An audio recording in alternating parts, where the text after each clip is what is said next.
Yo, what is up, everybody? Welcome back to a brand new Tuxedo Rose video. Now, I know what you're saying. No way he's doing another Clash Royale video. Yes, sir, we are back at it with the grind. So, today's video, if you read the title, we are going to be talking about this deck right here. It will be in the left of the screen the entire video. Also, the link for the deck will be in the description. And we're going to be talking about how I got 8-0 in the Infinite Elixir Challenge. As you can see right here, starting from the top on 1, 2, 3, 4, 5, 6, 7, 8. Completely 8 with the challenge, as you can see by the icon at the top, and then that's a ladder. So yeah, 8-0 with this deck. Let me tell you guys, this deck, half the games, I kid you not, no one touched my towers like for half the games at all. The only time they touched my towers is either with spells or just pretty much spells. This one guy actually had a king tower spell cycle the whole game, which didn't work. And I'll explain what to do in that situation too, because it actually came really close. But yeah, that's the deck we're going to be going over today, so let's get in with the first replay. Alright, so with this first replay, I'm going to put this one in normal speed, just so I can talk over the game plan. I'm actually going to turn this down a little. Okay, so, as you can see, it's going really fast paced, okay? We got everything just flying in this on the arena at once. Great arrow value on the left hand side. I don't know why I haven't done that yet. I guess I'm going to kind of be VOD reviewing as well. Arrows are super good in this meta because it's like, especially if you can keep cycling to arrows, you could take out like wizards and musketeers and everything really quick. Now I'm going to explain what each card's purpose is, okay?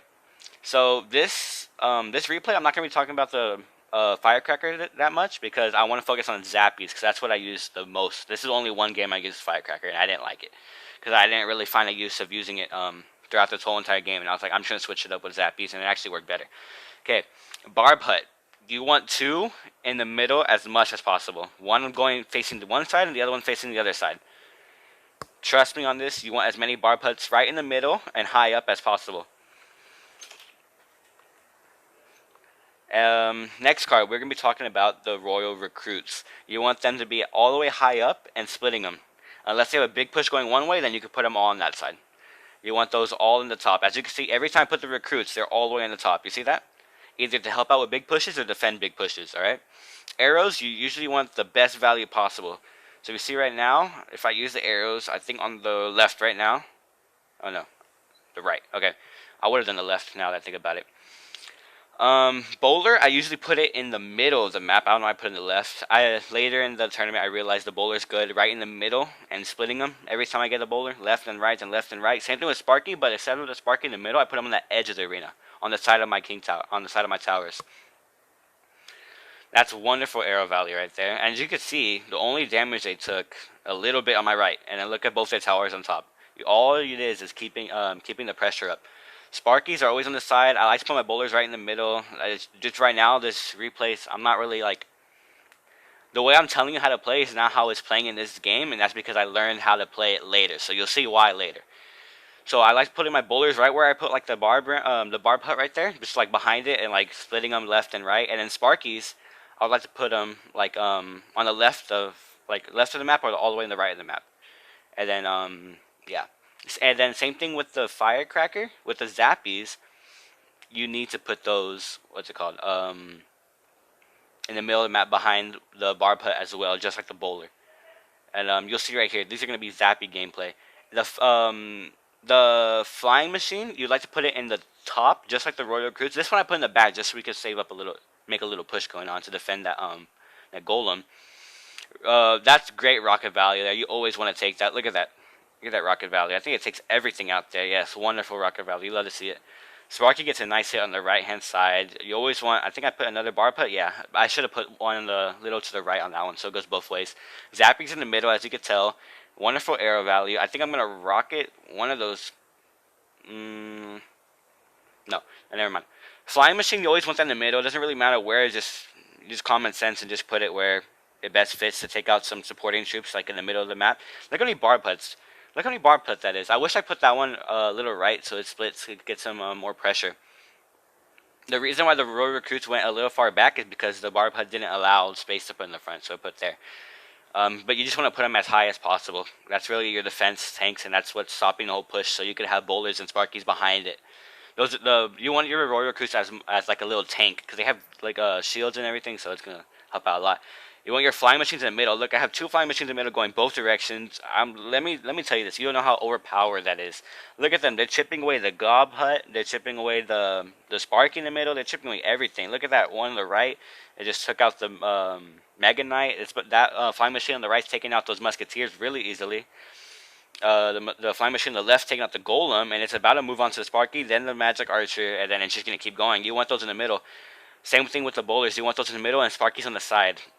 And then Zappy's in the middle, Bar Put's in the middle, getting great rocket value. I don't really use rocket that much in it now that I think about it. I should probably start. Honestly, if you want, if you don't feel comfortable with how small and slow the rocket is, honestly, just use Fireball. But see how small. If that was a little bigger with Fireball, I would have got all that. So yeah, it's kind of your choice. But arrows is a must. You need arrows. Trust. And yeah, I'm just gonna let this play and it's kind of like VOD review. Look, I'm gonna put the flying machine in the middle. I think yeah, so they could chip on with that Magic Archer.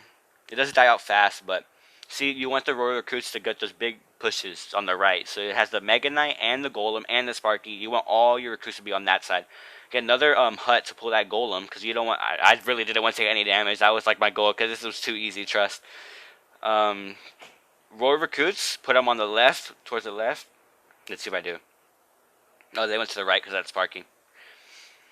Zappies are really good at slowing things down. That's why I traded them. Look at that arrow value. Oh my god, beautiful. Rocket value. Take all that out. I love the rocket. It's so good. And that's high quality defense with too much stuff. They can't even stop your counter attacks. Oh crap. That's my joy telling me that I haven't been inactive pushing the screen. So yeah, that's another easy win. Let's go on to the next replay. That is this one. I'm going to be showing you all the replays just in case you want to see all the matchups. There's some weird decks that I've gone against. This one, I think the lowest Elixir was 4 Elixir in this deck. And they had a mirror too. So I'm really just trying to split the pressure as much as possible. See, I'm going to put the recruits on the left this time for that RG. Arrows, I have seen so many minion hordes this whole time. You have no idea. Arrows came in clutch. Flying machines in the middle. I'm going to probably rocket. Do I rocket the right side, that Wizard and Witch? I think I do. You pretty much want a Bowler and Sparky on both sides of the map at all times, and just keep stacking them. That's helping your defense and everything. The Sparky is an overkill. Oh my god, Sparky is so good in this game mode. It's insane. The more Sparkies, the better. It literally takes all the pushes. Look at the arrows. All that's going to die out. Arrows are so good. I've seen so many minion hordes, and you'll see why later. Minion hordes are everywhere, and that's why you need arrows. See, I'm trying to put the bowlers in the middle, and then more barb huts in the middle. Splitting zappies in the middle. See, I split them right there. World recruits. Put them on the right. More bowler in the middle. Sparky on the side. Let's see if I put Sparky on the side. I put it in the middle. But trust me, this is the way to play it. Look, no damage taken. Actually, from both of us, we actually didn't have that much damage. We are actually getting a lot of damage on the left because that flying machine. I think both flying machines are on the tower. Now, look how many flying machines. We have 3 so far. One's about to go down to the wizard, but that wizard's about to die soon.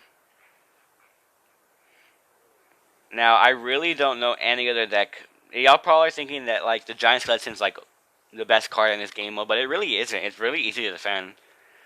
Because the bowler and Sparky keeps their distance, and as long as you have the roller recruits, the bomb just takes up their shield and they're still there, so there's like no point. As long as you keep stacking, they will never get to your tower. I promise you, they'll never get to your tower. The next couple replays, I am going to put a double time speed because I don't want the video to be that long. I'm going to arrow the right side. Yeah, it's too good. If you haven't seen why this deck is so good on defense and counterattacks, then I don't know. I'm just going to let this video play out. Like, arrows to the left. Look at that great value. Every time. They cannot touch our tower. They haven't touched it yet. It's the best defense deck in this game mode. I don't think there's a better deck. And the crazy thing, I just made this deck. I didn't copy. I promise you. This is all me.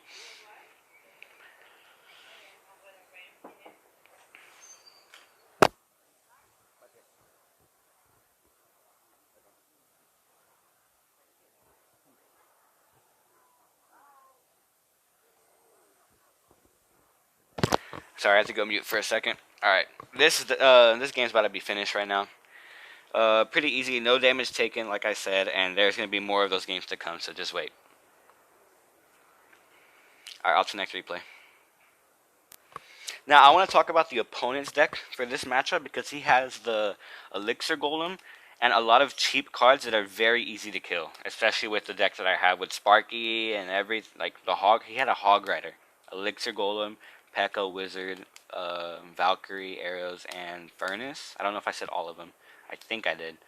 Oh, and the Bomber, yeah. The Skeleton Bomber thing. This was a super easy matchup because the E-Golem was so easy to kill out with the Sparky and the Bowler. It was just, this matchup wasn't fair at all. And I'm surprised where people are getting these decks from because this deck did not make sense at all. I had the best counter to this deck. I'm actually going to double speed this one because this one was like a no-brainer. Like, I obviously won this the second I saw all the cards he had. You really can't play this deck wrong as long as you keep putting stuff in the right spots that make sense, like Sparky and Bowlers, defending, keep spamming your recruits in the front, like your front line of defense and everything. You're using your arrows wisely. You're rocketing big things together. You could even use Fireball, like I said. Flying Machines getting good value, putting those in the middle so they stack up with heavy pushes. And this was one of the easiest battles I ever played. He was just, I think he like got mad and left. I'm not even sure. But yeah, I didn't want to spend too much time watching that one.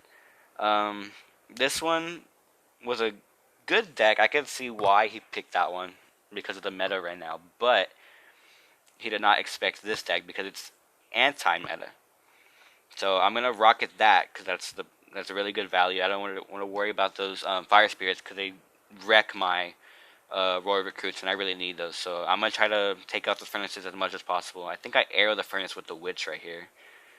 And it did help out that his Bowler and his Giant Skeleton were both level 8.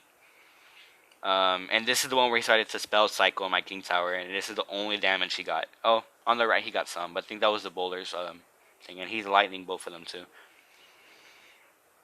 So we gotta worry about the left side. I don't know why. Oh yeah, since he's trying to spell cycle, I didn't care about defending that left side. I went all out on the right. Look at all the right. I don't even care about defending. This is what I was talking about. The spell cycling King Tower, just full commit on one side to 3 count as fast as possible. Because honestly, if he kept going and I tried to split lane push, he would have taken it out. So you have to adapt to their play style, and it was an easy win. So yeah, he was kind of laughing about it because he didn't expect me to go all out. Because it's pretty much a split lane deck. So yeah, that one was pretty easy as well. You really can't go wrong with this deck. This one I got scared. This next one, he had P.E.K.K.A, Golem, Giant Skeleton. The Electro Dragon usually does really good against my deck, but that Flying Machine placements is the key to this. So we're going to go over this one and double the speed because I don't want to waste your time with a long video. Barb Huts are really good against Giant Skeleton because it pulls them out, and then you want your Sparky on the opposite side of your Barb Hut, because if your Barb Hut's in the left, you want your Sparky to go to the right kind of far so it doesn't get hit by the death damage of the Giant Skeleton, because that's going to die really fast. As you can tell on the right, that Sparky got annihilated. Great arrow value. That clone scared me a lot of the times. I'm not gonna lie. I don't really have that much air defense besides arrows and the Flying Machine and Zappies, and those are really easy to take out with the stuff he has right now. So as you can see, he got some good damage at the beginning, and I was actually kind of scared with this matchup. I wasn't gonna lie because no one really got that much damage off early on. So I was like, if he keeps doing this the whole way through, he might end up winning. Because look, I'm already on 1400, and I haven't really touched his towers. So this is all about playing it smart and fast and know what you're doing. So as you can see here, I have a lot of Barb Huts in the middle, splitting my Zappies, putting my Sparkies on the side of the arena towers, Flying Machines on the top, taking out support troops early, like that Electro Dragon. Look how fast I died. The Witch died to all 4 Flying Machines. All those Electro Dragons are dying. You see how fast they're dying. I have 5 Flying Machines on the field right now. If you don't understand how good defense this deck is, I'm sorry, and you should not play Clash Royale. This is obviously the best deck for this game mode. It's already 10 seconds left. I want to get both towers. I was trying to rocket the other one in time. See, I would have got both, just like that. This deck was, oh my gosh, y'all have no idea. You need to use this deck. Guaranteed 8 wins, I promise you. We're going to skip this one. Oh, actually, no, we're not. They had Balloon, which is kind of a hard counter. I think I save my Balloon with the rocket every time. Minion Horde again for arrows. I pull that in. I need a Flying Machine. Take out the Electro Dragon first. I think I rocket that. Do I? No, I leave that. I leave that there. Rover recruits for the Mega Knight. Do I arrow that? I should have. Do I arrow still? Yeah, that's a late arrow. I should have done it first. And he's already back to another minion horde, and he actually has arrows too, which I think he uses for my recruits or zappies all the time.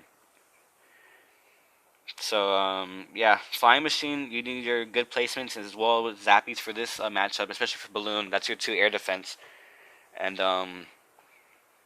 as long as you have the key to these these air troop decks like Electro Dragon and Witches and Wizards and everything like they put in the middle and backup pushes. You just really need really good placements with your flying machine. That's what keeps you alive. I'm gonna get great arrow value on the right hand side. Sparky's gonna kill the wizard. Flying machine's gonna snipe out the Electro Dragon. We're gonna pull the balloon with the barb hut, and zappies are gonna slow it down along with another flying machine. I think the only damage they get on is the balloon death damage. I'm pretty sure these. I'm gonna actually speed it up so you can see what I mean. Another flying machine and zappies, and they don't get to the tower. I promise you. I'm gonna arrow that, and that's already dead before it even passes the zappies. So yeah, this deck is high defense and the best counterattack.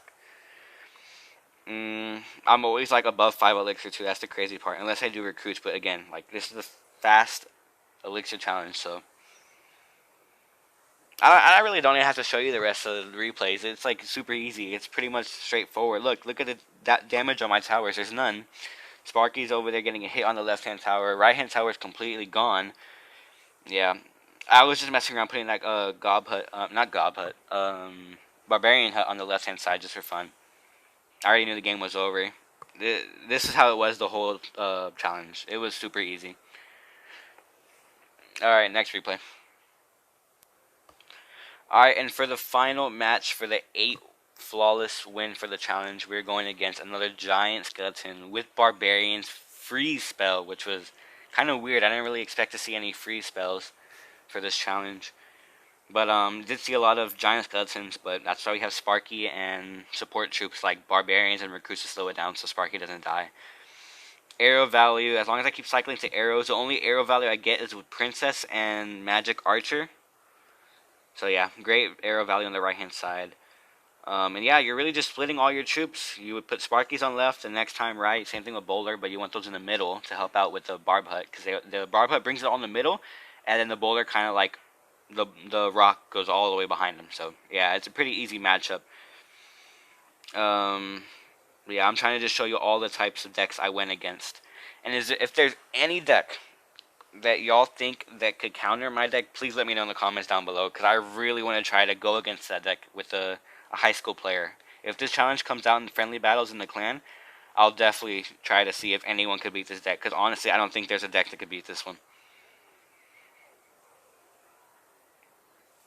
This one is so easy, the highest defensive deck ever. I think the only way this deck might lose is like a whole like all air cards like Lava Loon or something like that, because honestly the only air cards we have is Zappies, Rockets, Arrows, and Flying Machine. So yeah, pretty easy matchup the whole way through. Getting the all 8 wins really easy. And yeah, here's the deck one more time. Again, I am gonna put the link in the description. So yeah, hope you guys liked the video. Please like, please subscribe, and thank you guys so much for watching. Tuxedo Bros out.